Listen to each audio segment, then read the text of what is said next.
Swaroop central government ఉద్యోగి, మంచి పొజిషన్లో ఉన్నాడు, మంచి జీతం, హ్యాపీ లైఫ్. కానీ ఇంకా డబ్బులు ఎక్కువ సంపాదించాలనే ఆశపడే వ్యక్తి. షేర్స్లో ఎక్కువగా మనీ ఇన్వెస్ట్ చేస్తూ ఉంటాడు. కారణంగా ఎప్పుడు ఫోన్ చేతిలోనే ఉంచుకొని చూస్తూ ఉంటాడు. అతని భార్య సంజన ఒక గృహిణి. ఆమె ఎంఎస్సీ చేసి ఉద్యోగం కొన్ని రోజులు చేసి పెళ్ళైన తర్వాత ఉద్యోగం మానేస్తుంది. పూర్తిగా ఇంటి బాధ్యతలు చూసుకోవటంలో నిమగ్నమైంది. కానీ భర్త మాత్రం తనని అంతా బాగా పట్టించుకోడు. ఎప్పుడూ తన పనిలో మునిగిపోయి ఉంటాడు. అయితే రాత్రి అయితే మాత్రం అయ్యగారికి సుఖం కావాలి.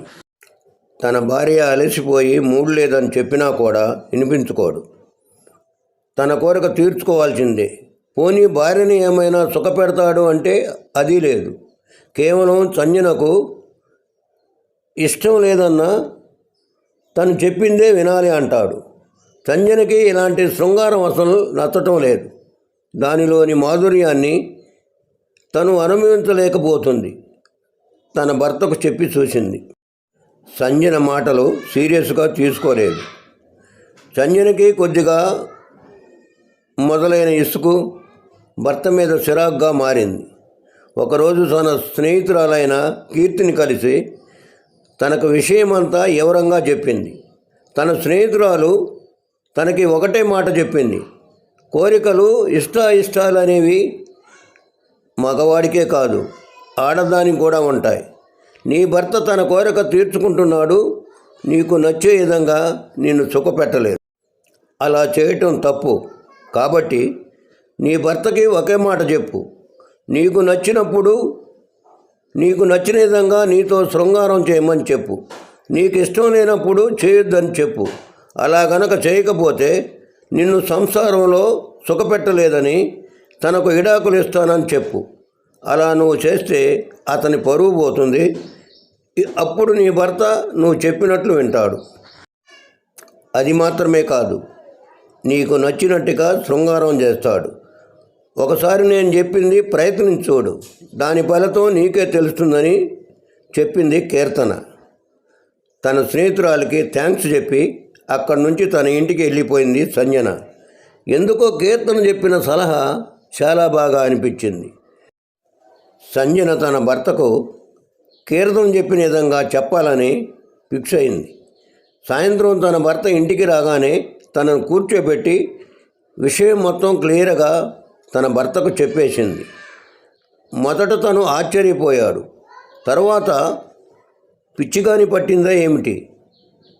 నువ్వేం మాట్లాడుతున్నావో నీకు అర్థమవుతుందా ఏంటి? నేను నిన్ను సంసారంలో సుఖపెట్టడం లేదని నాకు విడాకులు ఇస్తావా? ఎంత ధైర్యం నీకు అని అడుగుతాడు తన భర్త. నేను నీ భార్యనే కానీ బానిసను కాదు. నేను ఒక చదువుకున్న అమ్మాయిని. నాకు ఇష్టాల మీద కోరికలు ఉంటాయి. నేను కూడా నాకు నచ్చిన విధంగా ఉండాలి అనుకుంటున్నాను. మీరు నేను చెప్పినట్లు నాతో ఉంటే సరే, లేకపోతే మీకు విడాకులు ఇచ్చి భరణం కింద మీ ఆస్తిలో సగభాగం వాటాను తీసుకుంటాను. ఆ మాటలు వినగానే మతిపోయింది స్వరూప్కి.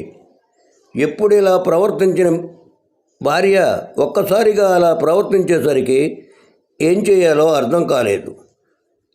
తన భార్య కోరిన దాంట్లో న్యాయం ఉంది. పైగా ఇప్పుడు తన భార్య చెప్పినట్టు చేయకపోతే తన ఆస్తిలో సగం వాటా భరణం కింద ఇవ్వాల్సి వస్తుంది.